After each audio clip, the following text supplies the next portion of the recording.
Bismillahirrahmanirrahim. Assalamualaikum warahmatullahi wabarakatuh. Selamat siang, sehat selalu.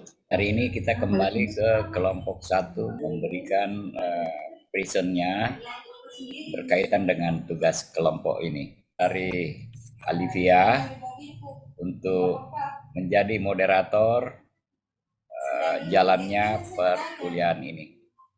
Waktu dan tempat saya persilakan. Assalamualaikum warahmatullahi wabarakatuh. Terima kasih atas kesempatan yang telah diberikan dalam mata kuliah teori investasi dan pasar modal disampaikan oleh kelompok 1. Kepada kelompok 1, silakan dipaparkan. Baik, Assalamualaikum warahmatullahi wabarakatuh. Aku akan menjelaskan terkait materi dari pasar valuta asing pada mata kuliah teori investasi dan pasar modal.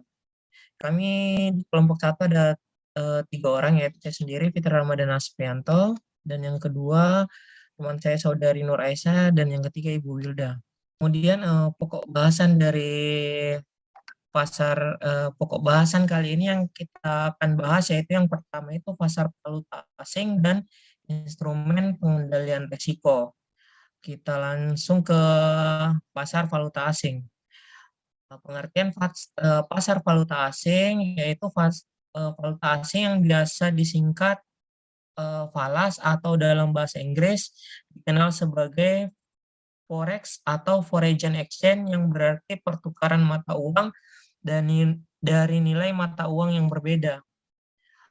Valuta asing merupakan suatu mekanisme di mana orang dapat melakukan transfer daya beli antar negara, memperoleh atau menyediakan kredit untuk transaksi perdagangan internasional, dan meminimalkan kemungkinan resiko kerugian akibat terjadinya fluktuasi kurs suatu mata uang.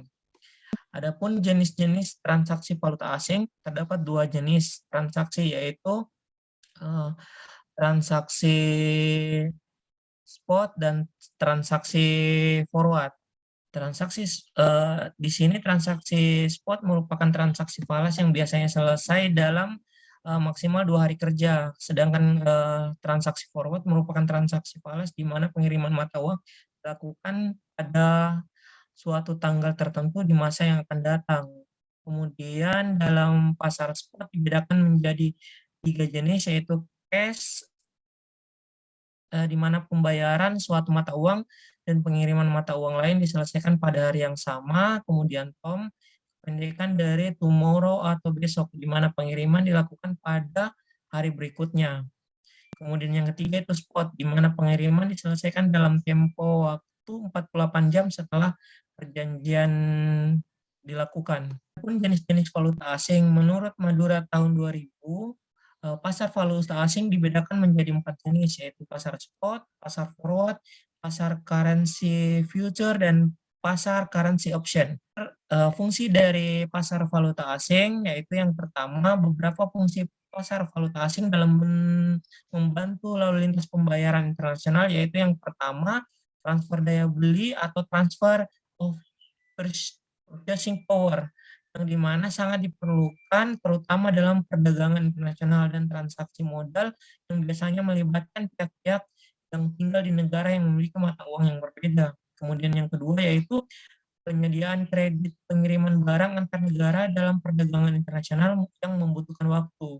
Kemudian yang ketiga itu mengurangi resiko falas importer, mengharapkan memperoleh keuntungan dari usaha perdagangan. Materi fungsi pokok pasar valuta asing menurut Novirin 1987 menyebutkan beberapa fungsi pokok pasar valuta asing dalam membantu lalu lintas pembayaran internasional. Yang pertama, mempermudah pertukaran valuta asing serta pemindahan dana dari suatu negara ke negara lain.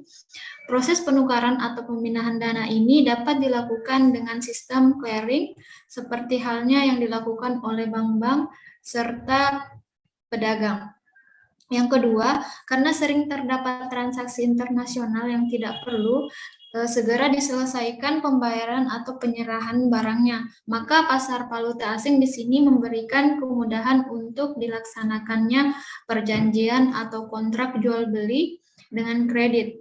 Dan ketiga, kemungkinan dilakukannya hedging. Seorang pedagang melakukan hedging apabila dia pada saat yang sama melakukan transaksi jual beli valuta asing yang berbeda untuk menghilangkan atau mengurangi risiko kerugian akibat perubahan kurs. Adapun kelebihan valuta asing di sini, kelebihan dari pasar valuta asing dibandingkan dengan pasar lainnya, yaitu yang pertama, transaksi dalam valuta asing itu dapat terjadi 24 jam, kemudian likuiditas, yang ketiga rendahnya biaya transaksi, dan yang keempat keuntungan dari kenaikan dan penurunan harga, yang kelima margin perdagangan, yang keenam two-way opportunity, yang ketujuh fungsi leverage atau daya ungkit faktor pengalih.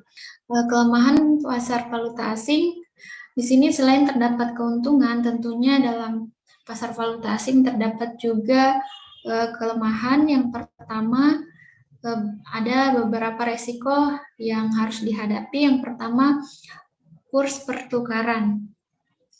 Yang kedua, ada resiko negara asal. Selanjutnya, motif transaksi valuta asing, ada beberapa. Yang pertama, komersial berupa ekspor impor lalu lintas modal. Yang kedua, funding berupa pinjaman valuta asing dan kebutuhan cash flow. Yang ketiga, investasi berupa komersial investment, property investment, dan portfolio investment. Yang keempat, market making berupa perdagangan valuta asing yang dilakukan bank-bank dengan menawarkan harga dua arah sebagai market making. Yang kelima, position taking. Aktivitas ini lazim ditemui untuk tujuan memperoleh keuntungan pada aktivitas ini, maka pelaku pasar akan memposisikan kandidatnya sesuai dengan kecenderungan menguat atau melemahnya mata uang. Tujuan transaksi valuta asing. Ada beberapa tujuan dalam melakukan transaksi falas, baik yang dilakukan oleh perusahaan atau badan maupun individu adalah sebagai berikut. Pertama, untuk transaksi pembayaran. Kedua, mempertahankan daya beli. Ketiga, pengiriman ke luar negeri. Dan empat, mencari keuntungan. Perkembangan pasar valuta asing. Adapun yang menyebabkan pasar valuta asing bertumbuh dengan pesat antara lain adalah pertama, pergerakan nilai valuta asing yang mengalami pergerakan cukup signifikan sehingga menarik bagi beberapa kalangan tertentu untuk berkecimpung di dalam pasar valuta asing. Kedua, bisnis yang semakin mengglobal. Dengan semakin sengitnya persaingan bisnis membuat perusahaan harus mencari sumber internet, maka memudahkan para pelaku pasar untuk berkomunikasi sehingga transaksi lebih mudah dilakukan. Ketiga, keuntungan yang diperoleh di pasar valuta asing cenderung besar meningkatkan keinginan berbagai pihak berusaha memperoleh dari pergerakan valuta asing. Faktor-faktor yang mempengaruhi kurs valuta asing. Karena sifatnya yang selalu mengalami perubahan, ada beberapa faktor penting yang memiliki pengaruh besar terhadap perubahan dalam kurs pertukaran, yaitu sebagai berikut. Pertama, perubahan dalam cita rasa masyarakat. Perubahan ini akan mempengaruhi permintaan. Kedua, perubahan harga dari barang-barang ekspor. Ketiga, kenaikan harga-harga umum atau inflasi. Keempat, di satu pihak kenaikan harga-harga yang akan menyebabkan penduduk negara tersebut semakin banyak mengimpor dari negara lain. Kelima, perubahan dalam tingkat bunga, tingkat pengembalian investasi, dan tingkat pengembalian investasi sangat mempengaruhi jumlah serta arah aliran modal jangka panjang dan jangka pendek. Keenam, perkembangan ekonomi. Jika valuta asing dipengaruhi oleh perkembangan ekspor, penawaran valuta asing akan bertambah dan menaikkan nilai mata uang. Instrumen pengendalian risiko.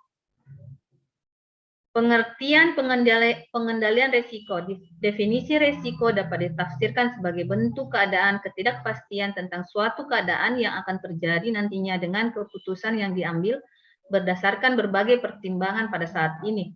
Menurut Joel G. Siegel dan J. Kasim menjelaskan tentang pengertian analisis risiko adalah proses pengukuran dan penganalisaan risiko disatukan dengan keputusan dan investasi. Pengendalian risiko adalah kegiatan yang membahas tentang bagaimana suatu organisasi menerapkan ukuran dalam memetakan berbagai permasalahan yang ada dengan menempatkan berbagai pendekatan manajemen secara komprehensif dan sistematis, atau lebih singkatnya adalah suatu tindakan untuk menyelamatkan perusahaan dari kerugian. Teori risiko. Untuk risiko yang tidak bisa dihindari, organisasi perlu melakukan pengendalian risiko. Ada beberapa teori yang ingin menelusuri penyebab munculnya risiko. Menurut teori domino, Heinrich 1959, teori ini mengatakan bahwa kecelakaan bisa dilihat dari ada 5 tahap. Pertama, lingkungan sosial dan faktor bawaan yang menyebabkan seseorang berperilaku tertentu. Kedua, personal fault atau kesalahan individu. Ketiga, unsafe act or physical hazard atau tindakan yang berbahaya atau kondisi fisik yang berbahaya. Keempat, kecelakaan, dan kelima, cedera. Rantai risiko atau risk chain menurut Makeover 1987, risiko yang muncul bisa dipecahkan ke dalam beberapa komponen. Pertama, hazard atau kondisi yang mendorong terjadinya risiko. Kedua, lingkungan di mana hazard tersebut berada. Ketiga, interaksi hazard dengan lingkungan. Keempat, hasil dari interaksi. Kelima, konsekuensi dari hasil tersebut. Tujuan pengendalian risiko. Secara umum ada 6 tujuan risk management dalam perusahaan atau badan usaha. Pertama, melindungi perusahaan. Kedua, membantu pembuatan kerangka kerja. Ketiga, mendorong manajemen agar proaktif. Keempat, sebagai peringatan untuk berhati-hati. Kelima, meningkatkan kinerja perusahaan. Dan keenam, sosialisasi manajemen risiko. Pendekatan pengendalian risiko adalah suatu tindakan untuk menyelamatkan perusahaan dari kerugian. Pengendalian risiko dijalankan dengan metode pertama, menghindari risiko, kedua, mengendalikan risiko, ketiga, melakukan analisis kerugian dan analisis hazard, keempat, menentukan kelayakan ekonomi, kelima, pemisahan risiko, keenam, kombinasi atau pooling, dan ketujuh adalah pemindahan risiko. Rasa dari kelompok 1, saya kembalikan kepada moderator. Baik, terima kasih kepada kelompok 1. Materinya mengenai falas atau pasar valuta asing, di mana pokok bahasan yang telah dibahas yaitu pasar valuta asing dan juga instrumen pengendalian risiko.